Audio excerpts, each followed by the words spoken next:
Contamination OCD वाले, खास करके कंटेमिनेशन ओसीडी में एक बड़ी ताज्जुब की बात होती है। वो जब पोटी हैं तब उन्हें लगता है कि वो पोटर नहीं जा रहे, किसी मोर्चे पर जा रहे हैं, किसी युद्ध में जा रहे हैं, कोई जंग लड़ने जा रहे हैं। ये बात बड़ी अनोखी आपको लग रही होगी कि जोधप्रिया जी ये क्या बात कर रहे हो, ओसीडी में ऐसा हो सकता है?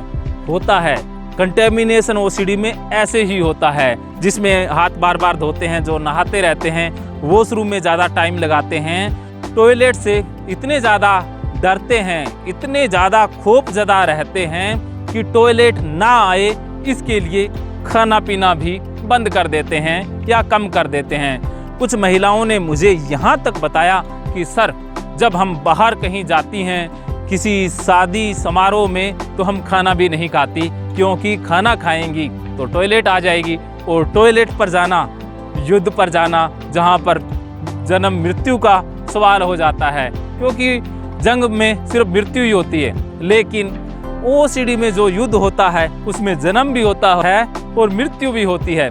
जन्म इस प्रकार की, टॉयलेट के अंदर से सही सलामत बाहर आ गए तो जन्म है, नहीं तो भाई मृत्यु तो हर पल है।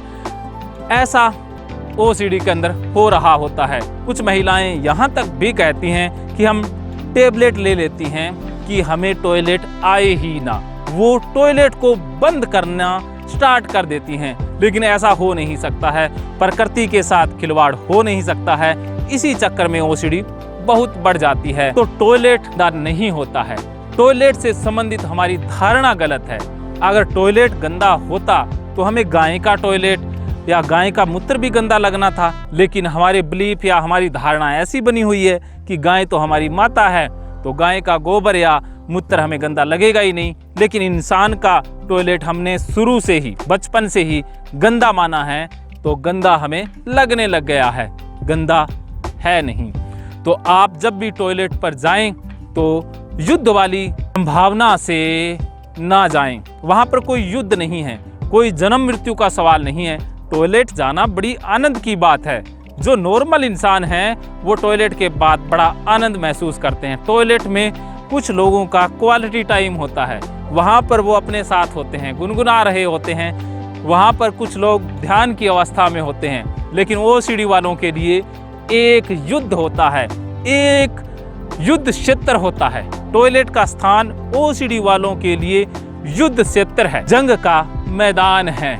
ये बात कंटेमिनेशन ओसीडी वाले बखूबी समझते हैं। लेकिन मैं कंटेमिनेशन ओसीडी वालों को यही कहना चाहूँगा कि उन्हें टॉयलेट को युद्ध क्षेत्र मानने की ज़रूरत नहीं है। अगर आप गीता ज्ञान पाठ करवाते हैं, ऑफलाइन गीता ज्ञान पाठ का सहारा लेते हैं, घर पर गीता ज्ञान पाठ करवाते हैं, तो आपकी धारणा बदल जाएगी। टॉयलेट भी आपके लिए बिल्कुल नॉर्मल स्थान हो जाएगा। या फिर आप ऑनलाइन सीबीटी ले सकते हैं, हिप्नोथेरेपी ले सकते हैं और माइंडफुलनेस थेरेपी ले सकते हैं। उसके माध्यम से भी आप ठीक हो सकते हैं। और जून महीने में आप मुझसे ऑफलाइन हिमाचल प्रदेश में मिल भी सकते हैं। मैं जून में हिमाचल प्रदेश जा रहा हूं। अगर आपके मन में इच्छा है मुझसे ऑफलाइन मिलने की तो मोस्ट वेलकम।